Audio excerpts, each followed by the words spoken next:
পরবর্তী প্রশ্ন হচ্ছে বাচ্চার প্রস্রাব বিছানার চাদরে লাগার পর শুকিয়ে গেলে এই জায়গা কি নাপাক থাকে?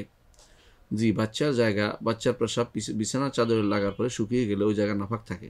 এটা অবশ্যই ধুইতে হবে। না ধোয়া পর্যন্ত এটা পরিষ্কার হবে না। এটা জমিনের মতো নয়। জমিন ধুইলে জমিন পুরো শুকিয়ে যায়, তখন জমি পবিত্র হয়ে যায়।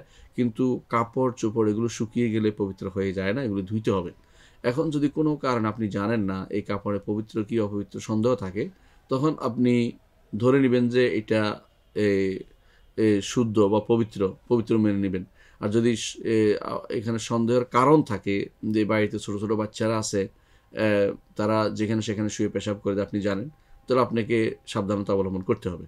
কারণ সেটা সুনির্দিষ্ট কারণ আছে। সুনির্দিষ্ট কারণ নাই তো সেখানে সন্দেহ করবেন না, কারণ সেখানে বলবেন যে আসল হলো যে এখানে পবিত্র, সেই হিসাবে আপনি সালাত আদায় করবেন। আর যেখানে বাচ্চারা যেখানে সেখানে আছে, বাড়িতে ছোটো বাচ্চা আছে ধরেন, বা যেখানে সেখানে পেশাব করে, সেখানে আপনার যদি ধারণা হয় যে এখানে পেশাব লাগতে পারে বা গন্ধ থাকে, আপনি বুঝতে পারছেন, তাহলে সেখানে অবশ্যই সেটা ধুইতে হবে। আর যদি গন্ধ না থাকে তাহলে বুঝবেন যে, ধরে নেবেন যে নাই এখানে কোনো পেশাব লাগেনি এইসব ধরে নেবে, সালাত আদায় করতে পারবেন। আর যদি জানা থাকে যে এখানে করেছে, তাহলে অবশ্যই এটা ধুইতে হবে, না ধুয়ে আপনি সালাত আদায় করতে পারবেন না। এটা ওই বাচ্চাদের ব্যাপারে যে বাচ্চারা খাওয়ার সাথে ছেলে বাচ্চার ব্যাপারে, ওই বাচ্চাদের ব্যাপারে যেখানে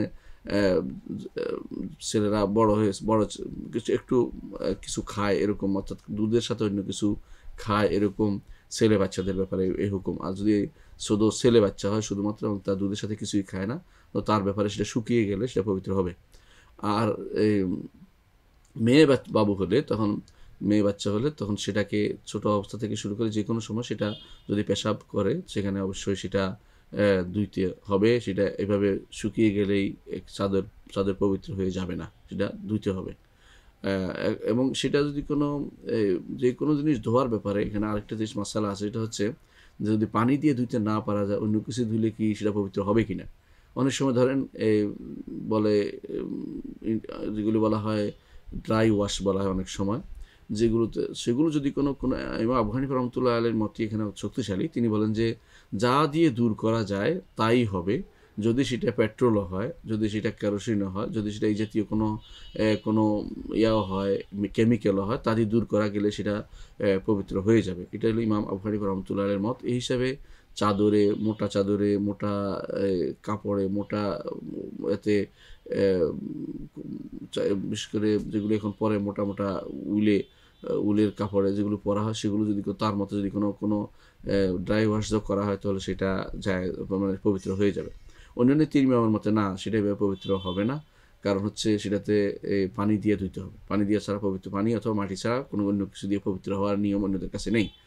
শাইখুল ইসলাম ইবনে তাইমিয়া রহমতুল্লাহ আলাইহি এ ব্যাপারে ইমাম আবু হানিফা রহমতুল্লাহ মতটিকে প্রাধান্য দিয়েছেন। অর্থাৎ যদি ড্রাই ওয়াশ করেও যদি হয়, যদি পানি এবং মাটি না দিয়ে অন্য কিছু দিয়েও যদি পবিত্র করার সুযোগ থাকে, যদি কোনো কেমিক্যাল দিয়েও, তাহলে সেটা কেমিক্যাল যদি অপবিত্র না হয়, তাহলে সেটা দিয়েও পবিত্র করা যাবে বলে তিনি মত দিয়েছেন।